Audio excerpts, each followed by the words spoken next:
읽으신 본문을 중심으로 연약함이 유익이라 라는 제목으로 말씀의 은혜를 나눕니다. 발음이 어눌해서 사람들 앞에서 말을 잘 못하는 아이가 있었습니다. 아이를 위해서 그 아이의 부모님은 매일 아침 식사를 하며 아이와 토론을 했습니다. 다양한 주제를 놓고 여러 분야에 관심을 가지도록 토론도 하고 신문도 읽게 했습니다.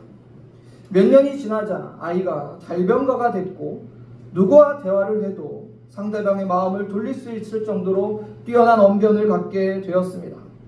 그리고 그가 후에 토론에서 국민의 마음을 얻어서 미국의 대통령이 되었습니다. 바로 케네디 대통령의 어린 시절 이야기입니다. 또 한 사람이 있었어요.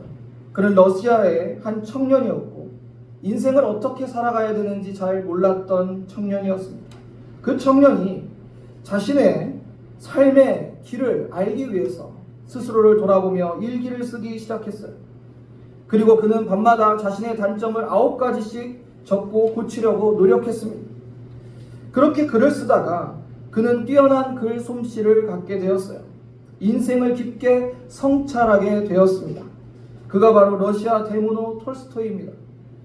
여러분, 연약함 또 우리의 약점이 오히려 우리의 더 놀라운 능력을 발견하게 되고 발휘할 수 있는 통로가 될 수 있습니다. 세계적인 신학자 유진 피터스는 많은 교회를 다니면서 사람들의 모습에 큰 실망을 했다고 합니다. 그러다 어느 날 이런 깨달음을 얻었다고 고백했어요. 사람들의 연약함은 부족함이 아니었습니다.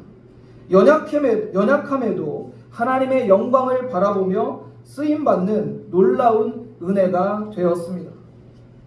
사랑하는 성도님들, 하나님께서 우리에게 연약함을 주시는 것은 그 연약함을 통해서 하나님만 의지하며 은혜를 사모하는 마음을 가지라는 놀라운 뜻이 담겨 있습니다. 본문의 사도 바울은 이 연약함이 스스로에게 유익이라 자랑하고 있어요. 바울은 적어도 외견상으로는 강력한 지도자 유형이었어요. 한번 결심하면 앞만 보고 전진하는 유형의 지도자였습니다. 그런 바울에게도 자신의 연약함을 처절하게 느껴야 되는 상황적인 그러한 모든 삶의 순간순간이 많이 있었습니다. 특별히 그의 육체 안에 있었던 난치 질병이 있었어요. 그것을 본문에 바울은 육체 가시라고 표현합니다. 성경학자들에 따라서 그 질병이 무엇인지 의견이 조금 갈립니다. 고질적인 안질병이라고 주장하는 학자도 있고 당시 사람들이 부끄러워했던 간질병이라 주장하기도 합니다.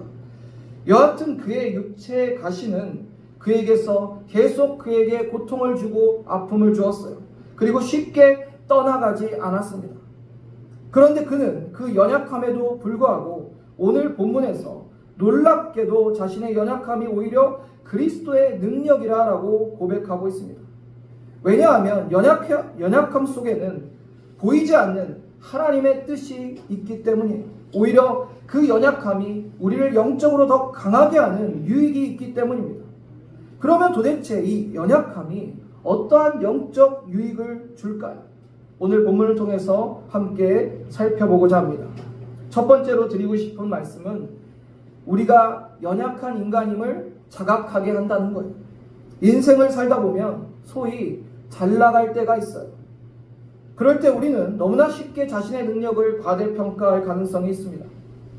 심리학자들은 모든 인간의 내면에는 소위 자아신화 컴플렉스가 존재한다고 합니다. 자기 자신이 마치 전지전능한 신이나 된 것처럼 스스로를 우상화한다는 것입니다.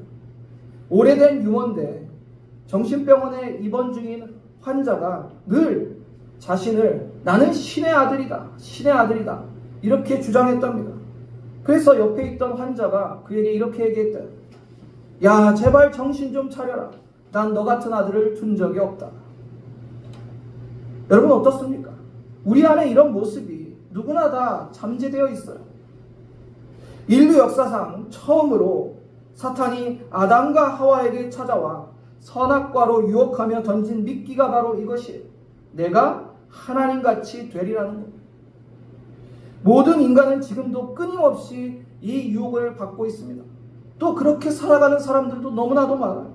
그런데 우리의 삶에 연약함이 찾아왔을 때 우리는 한계를 지닌 인간이라는 것을 깨닫습니다. 저는 그것이 바로 인간을 지극히 사랑하면서도 인간에게 연약함을, 고난을 허용하시는 하나님의 뜻이라고 말씀드리고 싶어요. 콜린 스미스 목사님의 손에 잡히는 성경 이야기 속에 이 책에 목사님의 경험을 고백한 내용을 읽어본 적이 있어요. 목사님이 이렇게 글에 썼습니다. 나는 22살에 런던에 있는 엠필드 에벤젤리컬 프리처치의 담임 목회자로 심호하기 시작했다. 그 후 목회 사역의 책임감에 압도당한 나는 현명한 친구들과 멘토들에게 충고를 구했다. 그 중에 특히 신학교에서 날 지도하신 한 선생님으로부터 받은 편지에 나는 큰 격려를 받았다. 그 편지의 내용은 다음 두 줄로 기억에 남는다. 만일 자네가 그 임무를 맡는다면 자네는 자네의 힘으로는 그 일을 감당할 수 없다는 사실을 알게 될 것이고, 그 다음에는 자네가 결코 생각할 수 없었던 면들에서 하나님을 입증하고 있음을 발견하게 될 것일세. 연약함을 느낄 때 당신이 자신의 힘으로 감당할 수 없음을 아는 때이다. 그리고 정확히 그 자리에서 우리는 하나님의 힘이 우리를 지탱하시는 것을 발견하게 된다. 그러므로 이 연약함은 우려할 것도 부끄러워할 것도 아니다. 연약함은 그리스도인의 여정에 있어서 매우 의미심장한 기회가 될 것이다. 만일 당신이 예수님을 따른다면 예수님은 당신을 안전지대 밖으로 인도하심으로 당신의 연약함을 경험하게 할 것이다. 그리고 예수 그리스도의 권능이 당신 위에 머물게 되는 것을 경험하게 될 것이다. 여러분 어떻습니까? 이 글이 공감이 되십니까? 우리의 연약함은요, 분명한 기회가 됩니다. 우리의 연약함은 우리가 인간임을 자각하게 하는 거예요. 우리는 신이 아닙니다. 불완전한 존재고 한계가 있는 존재예요. 그래서 이를 통해서 우리는 예수 그리스도의 권능을 경험하게 됩니다. 우리의 연약함을 인정하고 주님의 능력을 강구할 때 그 권능이 우리의 삶에 펼쳐질 것입니다. 여러분의 연약함은 어떤 것인가? 육신의 질병으로 연약함을 겪는 사람도 있을 거고, 삶의 문제로 연약함을 겪는 분들도 있을 거예요. 그럴 때 우리는 우리는 연약한 인간이구나, 한계를 지났구나, 내 힘으로 도저히 해결할 수 없는 문제가 있구나를 깨달아요. 그런데 사실 여러분, 이 세상에 수많은 사람들이 다 똑같은 일을 경험합니다. 예수 믿는 사람이든 믿지 않는 사람이든 다 한계를 경험하게 돼요. 그런 일들이 왜 일어나냐? 하나님이 계심을 우리 인간에게 깨닫게 하시는 주님의 뜻이에요. 그게 없으면 인간은 하나님을 인식하지 못해요. 인간이 하고 싶은 대로, 내가 하고 싶은 대로 다 잘 되는데 무슨 하나님이 있는 걸 깨닫겠어요? 연약함은 오히려 우리에게 하나님을 알게 하고 하나님을 바라보게 하는 기회가 될 것입니다. 본문의 사도 바울은 자신의 연약함을 자랑하는데 우선 자기가 하나님으로부터 받은 그 은혜가 너무 크다고 고백합니다. 본문 7절을 보시면 함께 읽어볼까요? 여러 계시를 받은 것이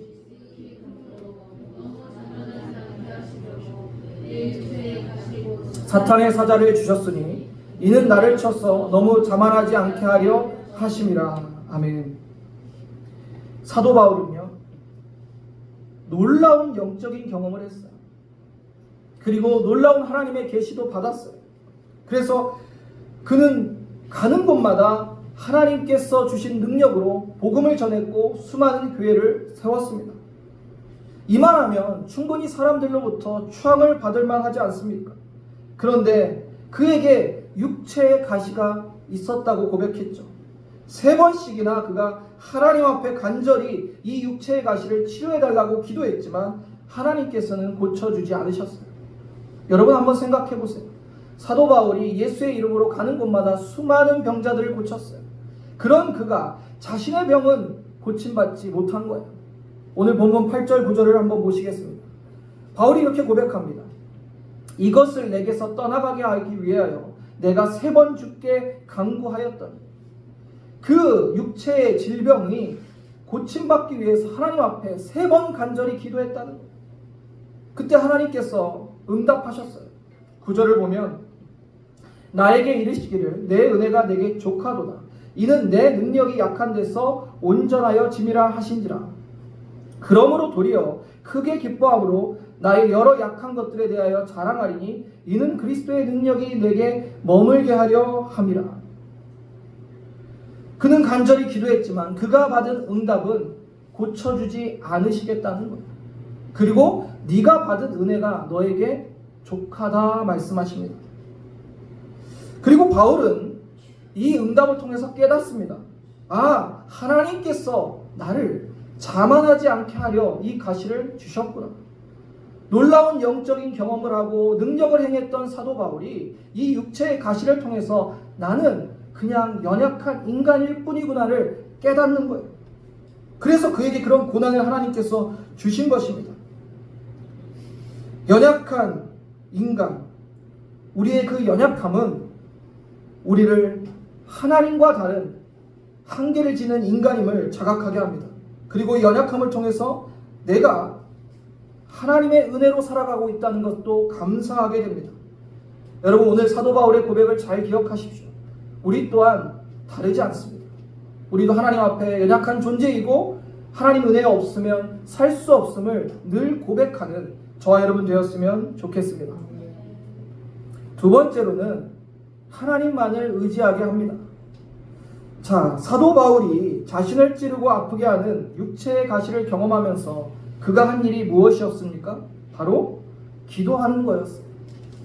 3번씩이나 간절히 이 문제를 하나님께 기도했어요. 여러분, 우리가 평소에 기도 생활을 하지만 문제를 만나고 고난을 만났을 때 더 기도하게 되는 것은 분명한 사실입니다. 사도 바울도 그랬어요. 고통스러운 육체의 가시 속에 하나님 앞에 나와서 간절히 기도했어요. 이것이 무엇을 의미합니까? 바로 하나님만을 의지하고 하나님만이 도움이시라는 것을 하나님께 보여드리는 신앙의 모습이에요. 물론 우리가 하나님께 기도한다고 해서 우리의 요구대로 하나님께서 다 응답하시는 건 아니에요. 우리가 기도의 응답을 말할 때 보통 3가지로 얘기합니다. 영어로는 yes, no, wait죠. 그런데 본문의 경우에는 no였어요. 하나님께서 치료해 주시지 않겠다 말씀하십니다. 그런데요, 이 no는요, 사실 더 좋은 yes였던 겁니다. 바울의 육체의 가시를 남겨두심으로 그것으로 인해서 그가 더 기도하게 하셨고 자만하지 않게 하셨고 하나님만 의지하며 살아가는 겸손한 종이 되게 하셨습니다. 그것이 하나님의 응답이었어요. 그리고 그는 계속 기도하며 하나님을 의지하며 하나님께서 맡겨진 사명을 감당했습니다. 사도 바울은 육체의 가시뿐만이 아니라 그의 사역의 과정에서도 많은 연약함 또 고난을 극복해야만 됐어요. 한때 그는 사형 선고를 받은 것 같다라고 고백하고 살 소망도 끊어졌다라고 말했습니다. 고린도후서 1장 8절 9절을 보면 그가 이렇게 고백합니다. 형제들아, 우리가 아시아에서 당한 환난을 너희가 모르기를 원하지 아니하노니 힘에 겹도록 심한 고난을 당하여 살 소망까지 끊어지고 우리는 우리 자신이 사형 선고를 받은 줄 알았으니 이는 우리로 자기를 의지하지 말고 오직 죽은 자를 다시 살리시는 하나님만 의지하게 하려 하심이라. 우리에게 연약함을 주시고 고난을 주시는 하나님의 뜻이 어디 있다고 말합니까? 바로 오직 죽은 자를 다시 살리시는 하나님만을 의지하게 하려 하심이라는 것. 바울은 이렇게 그의 위기와 고난을 이겨나갔어요.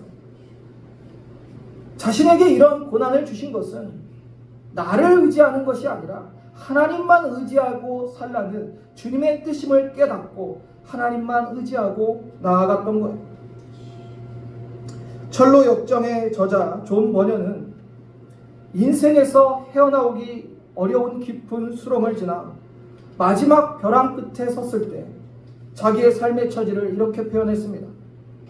만약 예수께서 나를 맞으실 때 칼을 들고 나오실지라도 나는 그분의 발 아래 내 몸을 던질 것입니다. 왜냐하면 그분만이 나의 최후의 희망이기 때문입니다. 여러분, 존 버년이 왜 이런 고백을 했겠습니까? 그의 고난과 연약함의 극한 상황에서 오직 그의 희망은 예수 그리스도 뿐이었던 거예요. 그래서 절박한 신뢰를 그 연약함 속에 경험했다는 겁니다. 여러분, 연약함과 고난을 경험하지 않고 주님만을 절박하게 신뢰할 수가 없어요. 내가 할 수 있는 그 무언가 한 끝이라도 있다면 그것 의지하는 게 인간의 본성이에요. 그러나 도저히 내 희망은 오직 예수님밖에 없습니다라는 처지에 놓이면 오직 주님만이 절대적으로 신뢰한다는 그 고백이 터져 나오게 되는 거예요. 그리고 내가 약할 때 강함 되시고 나의 연약함이 오히려 그리스도의 능력을 드러내는 그것을 자랑하는 성도들이 되시기를 주님의 이름으로 축복합니다. 세 번째로는 이웃을 사랑하게 됩니다. 바울 사도는 고린도 교회 성도들에게 본문의 고백을 편지로 보냅니다. 그런데 당시 상황이 좀 어려웠어요. 고린도 교인들 중에 어떤 이들은 바울을 반대하고 공격했습니다. 당시의 정황을 미루어 보아서 바울이 자신을 변호할 기회조차 얻지 못하고 일방적인 공격을 당하고 있는 것으로 보입니다. 아마도 성도들뿐만 아니라 같은 복음의 동역자들에게도 오해를 받고 있었던 상황 같습니다. 육체의 질병 그 가시도 있었지만 그의 마음을 찌르는, 그의 마음을 괴롭게 하는 더한 가시가 바로 이것이었을 거로 보입니다.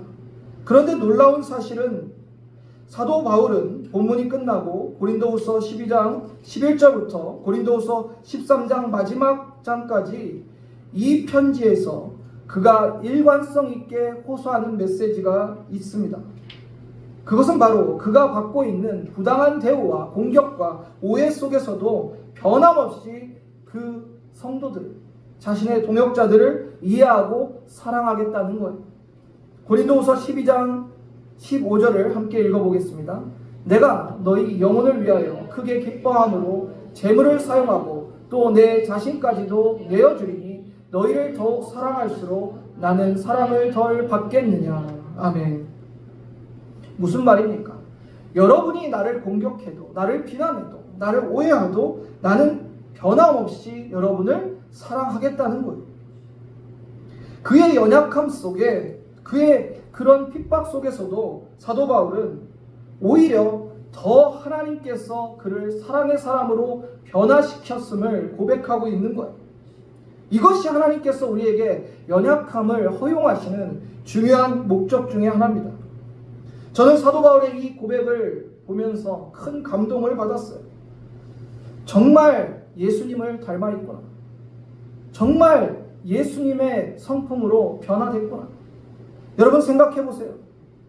사도 바울은 수많은 교회를 세우고 엄청난 능력을 행한 사람이었습니다. 그런데 오히려 성도들의 반대와 공격을 당하고 동역자들에게 비난을 당했어요.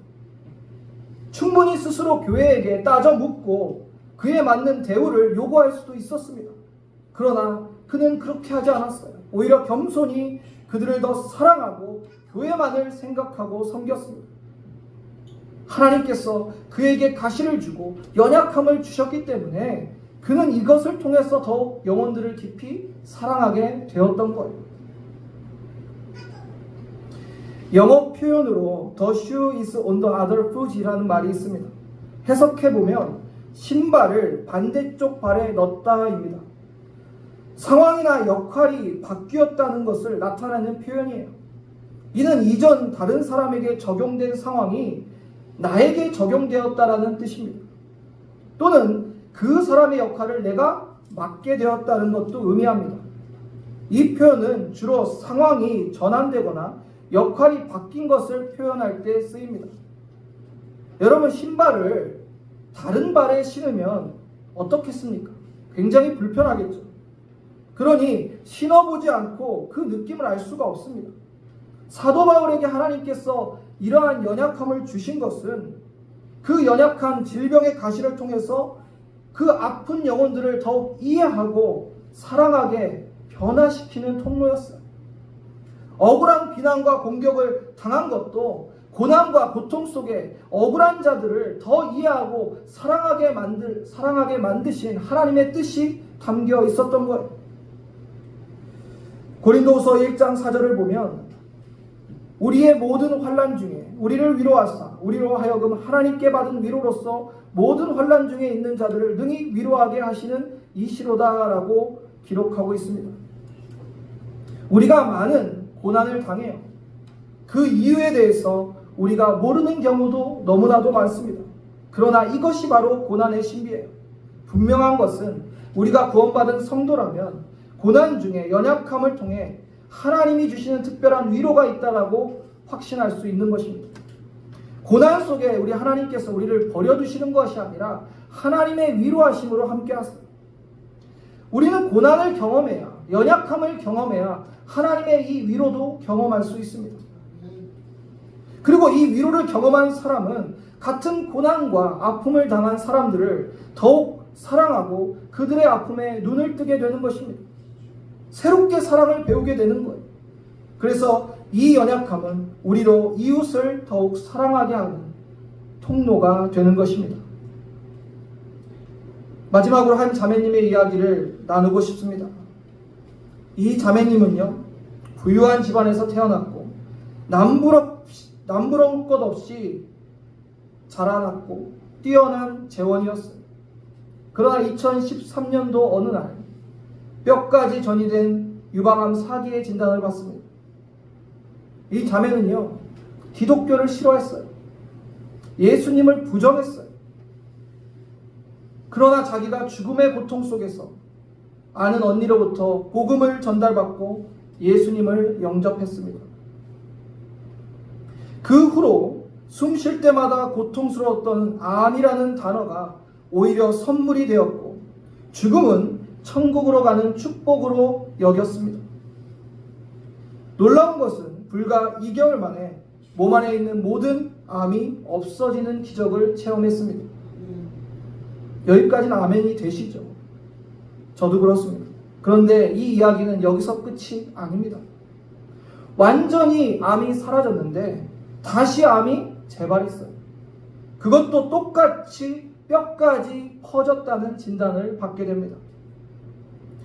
하지만 이 자매는 절망한 것이 아니라 오히려 하나님께서 다시 나에게 암을 주셔서 감사와 영광을 올려드렸어요. 왜냐하면 암이 있을 때는 암 병동에 있는 암 환자들한테 복음을 전할 때 복음이 잘 전해진 거예요. 당신도 나도 똑같은 이 암의 고통을 겪고 있지 않습니까? 라고 예수를 전할 때는 잘 받아들였는데 암이 완치되고 나니까 사람들이 당신은 암 완치됐는데 나는 이제 이 암으로 고통받다 죽을 건데 더 이상 예수 얘기하지 마시오. 그렇게 돼버린 거예요. 그런데 다시 암이 걸리니까 다시 그들에게 복음을 전할 수 있음에 오히려 하나님께 감사했대요.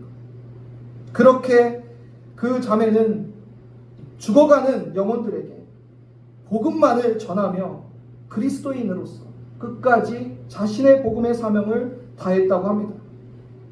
그리고 사람들이 증언하기에 그녀는 암의 엄청난 고통을 느껴볼 수 없을 정도로 평안한 미소와 그러한 표정으로 살아갔다고 해요. 오직 하나님께 감사와 찬양만 드렸다고 합니다. 여러분, 하나님께서 우리에게 연약함을 주시는 것, 고난을 허락하시는 이유에 대해서 우리가 잘 깨달아야 됩니다. 그것은 우리가 연약한 인간임을 자각하게 하는 하나님의 뜻이 담겨 있고요. 또 오직 하나님만 의지하라는 하나님의 뜻이 담겨 있습니다. 또한 우리의 연약함을 통해서 우리의 형제 자매 이웃을 더욱 사랑하라는 하나님의 마음도 담겨 있는 것입니다. 사랑하는 성도님들, 사도 바울이 고백한 연약함이 유익이라 이 믿음의 고백이 저와 여러분의 고백이 되어서 연약함을 통해서 주님의 뜻을 깨닫고 주님만을 의지하며 이웃을 사랑하는 저와 여러분 되기를 주님의 이름으로 축원합니다. 함께 기도하겠습니다. 아버지 하나님, 크신 은혜와 사랑에